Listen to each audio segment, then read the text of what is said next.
हाँ कविता, पगार मिल गया है, वो भी पूरा 8,000 रुपये। अब देखना, हम ना तुम्हारा अच्छे से अच्छे अस्पताल में इलाज करवाएंगे और तुम ना बिल्कुल ठीक हो जाओगे। चिंता करने वाली कोई बात नहीं है। अच्छा सुनो, हम खाना खा लेते हैं और क्योंकि हमें काम भी करना है तो हम बाद में बात करेंगे तुमसे, ठीक है? रखते हैं कविता, ठीक है? Good morning ma'am. Good morning. Salary मिल गई तुम्हें तुम्हारी? जी मैडम। अच्छा, ज़रा देना अपनी सैलरी।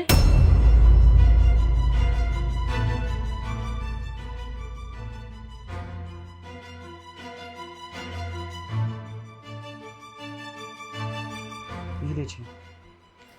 क्या हुआ मैडम, कोई बात है क्या? अरे नहीं नहीं, कोई बात नहीं है। हाँ, 10 मिनट बाद अपने कैबिन में बुलाऊंगी, आ जाना। जी मैडम।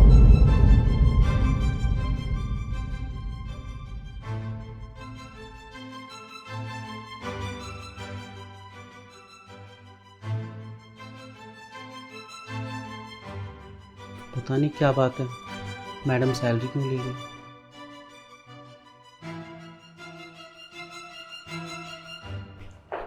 जी मैम, बुलाया आपने? हाँ, बुलाया मैंने। वो मुझे ये पूछना था कि तुमने सभी एम्प्लॉयज़ की सैलरी दे दी है?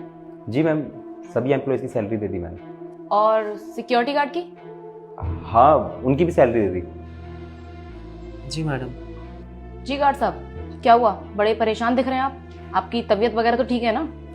वो क्या है ना मैडम, पिछले कुछ महीनों से ना हमारी बीबी की तबीयत बहुत ज़्यादा ख़राब है और हमारे पास इतने पैसे भी नहीं है कि हम उसका अच्छे से अस्पताल में इलाज करवा सकें। और अपनी बीबी के चक्कर में मैंने बहुत सारा कर्जा भी ले लिया था। सोचा था सैलरी आ जाएगी तो बड़े से अस्पताल में उसका सारे पैसों को मिला के इलाज करवा देंगे। अच्छा, कितनी सैलरी है आपकी यहाँ पर? मैम, जो इसकी सैलरी है ना, वो आज मैंने इसे मॉर्निंग में ही दे दी है। एक काम करो, तुम जाओ, मैं बाद में बात करता हूँ। मैम, वो शर्मा जी के साथ आज मीटिंग है ना हमारी, तो चलिए प्रिपरेशन करनी है कुछ। एक सेकंड हर्ष, अगर शर्मा जी को मीटिंग करनी होगी तो वो मुझे कॉल कर देंगे आने से पहले। तुम्हें इतनी टेंशन लेने की जरूरत नहीं है। तुम इतनी हड़बड़ी क्यों कर रहे हो? गार्ड साहब, मैंने आपसे कुछ पूछा था, क्या बोल रही थी मैं? हाँ, सैलरी कितनी है आपकी यहाँ पर? वो मैडम, हमारी तनख्वाह ना यहाँ पर 8,000 रुपये है। मैम, ये ना झूठ बोल रहा है। इसकी जितनी भी सैलरी है ना, मुझे पता है और मैंने इसकी सैलरी इसको दे दी है। मुझे तो ये समझ नहीं आ रहा कि आपके सामने झूठ क्यों बोल रहा है। ये ना लगता है 2 बार सैलरी लेना चाहता है हमारी कंपनी से। अरे नहीं नहीं मैडम, हम झूठ नहीं बोल रहे हैं, सच में हमारी तनख्वाह यहाँ पर 8,000 रुपये ही है। मैम, ये 8,000 रुपये बोल रहा है, बहुत झूठ बोल रहा है। मैम, कंपनी की तरफ से जितनी सैलरीज एम्प्लॉयज के लिए डिस्ट्रीब्यूट होती है ना, मैं उतनी सैलरी सबको दे देता हूँ और इसकी जितनी सैलरी है ना, वो भी मैंने इसको दे दी है। मुझे समझ नहीं आ रहा है ये झूठ क्यों बोल रहा है। अरे क्या चल रहा है ये सब? तुम दोनों बहस क्यों कर रहे हो? और एक बात बताओ मुझे हर्ष, गार्ड साहब झूठ बोल रहे हैं या फिर झूठ तुम बोल रहे हो? कितनी सैलरी दी है तुमने ना? मैम, आपको तो पता है ना मैं कितनी साल से इस कंपनी में काम कर रहा हूँ। मैंने आज तक कभी कोई गड़बड़ नहीं करी और आप इसके कहने पर विश्वास कर रही हो और आपको लग रहा है मैंने कंपनी के साथ धोखा किया है। बस बस, ये झूठा ड्रामा मेरे सामने करने की कोई जरूरत नहीं है। सब कुछ पता है मुझे। जो सुबह तुम गार्ड साहब को सैलरी देने के लिए आए थे ना, तो मैंने देखा था सीसीटीवी फुटेज में कि तुमने इन्हें आधी सैलरी दी और आधी अपनी जेब में रख ली।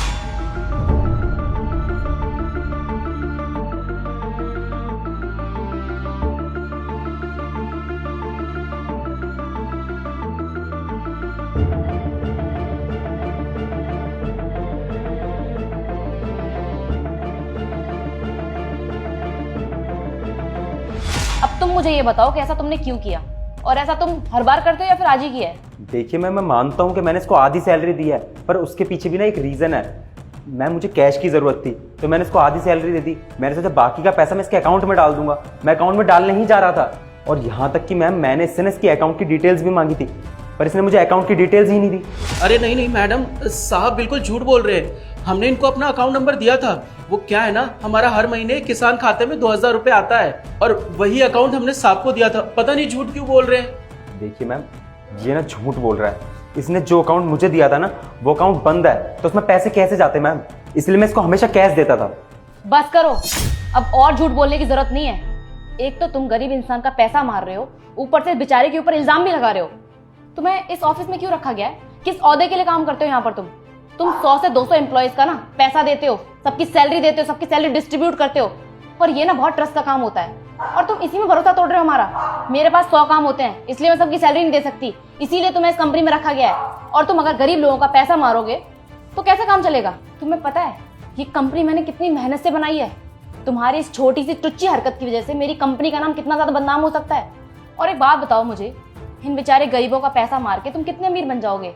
1000-2000 रुपए तुम्हारे लिए बहुत बड़ी बात नहीं होगी, लेकिन 1000-2000 रुपए ना इन गरीबों के लिए बहुत बड़ी बात होती है। अरे इतने पैसों में ना इन बेचारों के घर का राशन आता है, घर का रेंट चला जाता है, और तुम इन्हीं के साथ ये सब कुछ कर रहे हो। शर्म नहीं आती तुम्हें बिल्कुल भी? अरे वो तो अच्छा हुआ कि आज मैंने इस बेचारे को बात करते हुए सुन लिया और मुझे पता चल गया कि तुम इसके साथ फ्रॉड कर रहे हो, इसकी सैलरी खा रहे हो।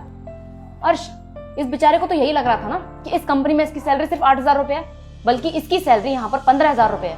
मुझे तो समझ नहीं आ रहा कि मैंने अपनी कंपनी में ऐसे इंसान को हायर किया है जो लोगों की सैलरी खाता है, और मुझे तो ये भी नहीं पता कि इनके साथ साथ ना जाने तुमने और कितने एम्प्लॉयज की सैलरी खाई है। तुम ना बिल्कुल ही भरोसे के काबिल नहीं हो। मैम, मैंने मानता हूँ उसको आधे पैसे दिए हैं, पर इसके पैसे ना मैं इसे वापस कर देता, क्योंकि मुझे पैसों की उस वक्त जरूरत थी, तो मैंने इसको आधे पैसे देके आधे पैसे अपने पास रख लिए। तो तुम्हें पैसों की जरूरत थी, इसलिए तुमने इस बेचारे गरीब की पेमेंट में से पैसे खा लिए। वैसे एक बात बताओ मुझे अर्श, तुम्हारी इस कंपनी में सैलरी कितनी है? मैम 70,000 रुपये। अच्छा, तो फिर एक बात बताओ मुझे, 15,000 रुपए ज्यादा है या फिर 70,000 रुपए? इनकी जो सैलरी है ना, उससे 5 गुना ज्यादा तुम्हारी सैलरी है, और 70,000 रुपए में भी तुम अपने खर्चे नहीं निकाल पाते हो, और उसके बाद भी तुम इन गरीबों के पैसे खा रहे हो। तुम्हें ना शर्म आनी चाहिए। मुझे ना अपनी कंपनी में तुम जैसा एम्प्लॉय चाहिए ही नहीं जो बेईमान हो। नहीं मैम, मुझे कंपनी से मत निकालिए मैम, मुझे घर का खर्चा देना होता है, बच्चों को पढ़ाना है। अगर आप मुझे ऑफिस से निकाल दोगी तो मेरे घर का खर्चा कैसे चलेगा, मेरे बच्चे कैसे पढ़ेंगे? मैम, मैं मानता हूँ मुझसे गलती हो गई है, पर आप एक गलती मेरी माफ कर सकते हो ना?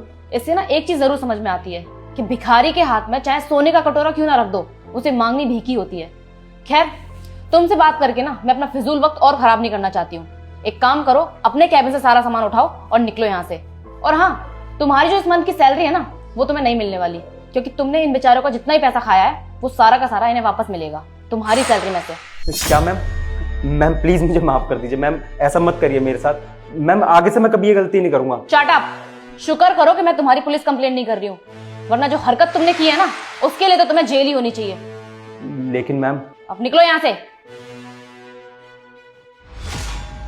भैया, आई एम रियली सॉरी, मुझे नहीं पता था कि इतने महीनों से आपके साथ ये सब कुछ हो रहा है। आपका हक का पैसा आपको जरूर मिलेगा, मुझे प्लीज माफ कर दीजिए।